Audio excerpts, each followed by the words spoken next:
Faciliter la mobilité des étudiants dans l'espace UEMOA, renforcer la capacité des enseignements et accompagner les étudiants dans l'insertion à la vie professionnelle, autant de recommandations issues du document qui a fait l'objet d'un atelier de validation des systèmes d'information dans les universités publiques des pays membres de l'UEMOA pendant 2 jours. Un document dont la crédibilité est approuvée par les experts.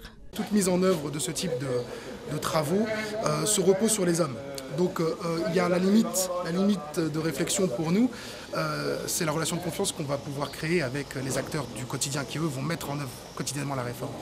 Donc effectivement, il y a toujours un décalage entre le discours et les actes, mais ce document, qui est un discours certes écrit, va devoir s'insérer dans le quotidien de la vie des personnes. Un document qui a été fait sur la base d'un état des lieux, donc on n'est pas resté seulement dans nos bureaux pour aller l'élaborer, on est allé dans les universités, on a interviewé un ensemble d'acteurs, ce qui a permis donc d'élaborer ce document.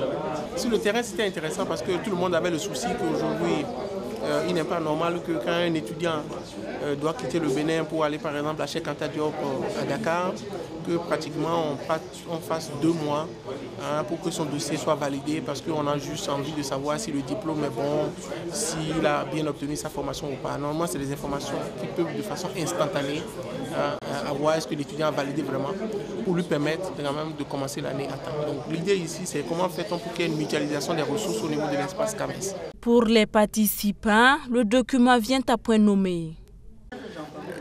C'est une nécessité d'avoir un document de ce type parce qu'aujourd'hui, le développement de l'enseignement supérieur est fait au sein des différentes universités et dans les différents pays de manière différente.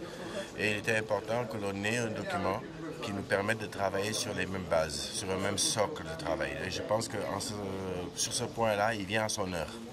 Et donc, le fait déjà qu'il existe est déjà un pas très important et nous espérons donc pouvoir l'exploiter dans le sens d'une meilleure harmonisation au sein de l'espace CAMES et de l'espace UEMOA en particulier.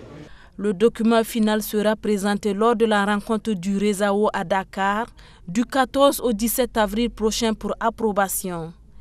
Dès qu'il sera approuvé, les universités seront dotées en matériel informatique et de réseau par l'UNESCO et ses partenaires porteurs du projet.